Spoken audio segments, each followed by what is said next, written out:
we talk then more about the barriers for getting adequate care in Vermont, I guess, for BIPOC people of color in Vermont.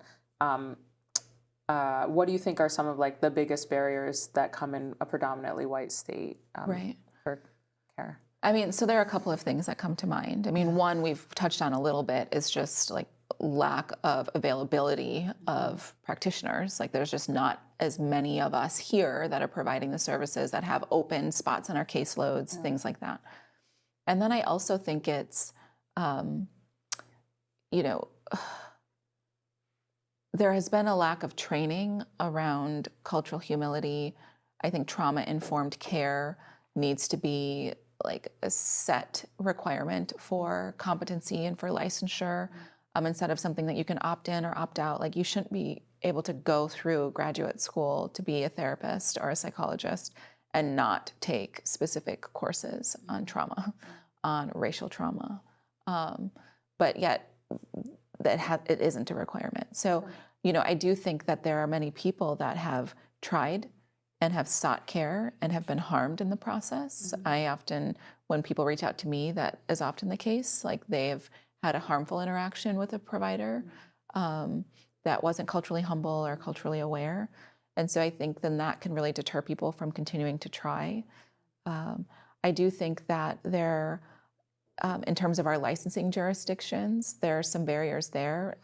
Now telehealth is, a pretty well accepted thing. Many people are used to doing therapy online, but the way that our licensing is, particularly for psychologists at the doctorate level, you can only practice even telehealth if you're licensed in the state that the patient lives in. So for example, for me, I'm licensed in Georgia and Vermont, so I can see patients in both of those states. But imagine if if there were some changes in that structure, and there's some legislation actually that I can talk about in a moment that's looking at that would open up so many opportunities for people of color in Vermont to then work with, via telehealth, other providers of color that live in other states. That would be huge. It would be huge. And there are so many states that have signed on to what's called PSI, which is kind of an what's the word I'm looking for? Interjurisdictional, I don't know, it's this long term, but essentially it allows providers in certain states where this legislation has been passed to practice outside of the state.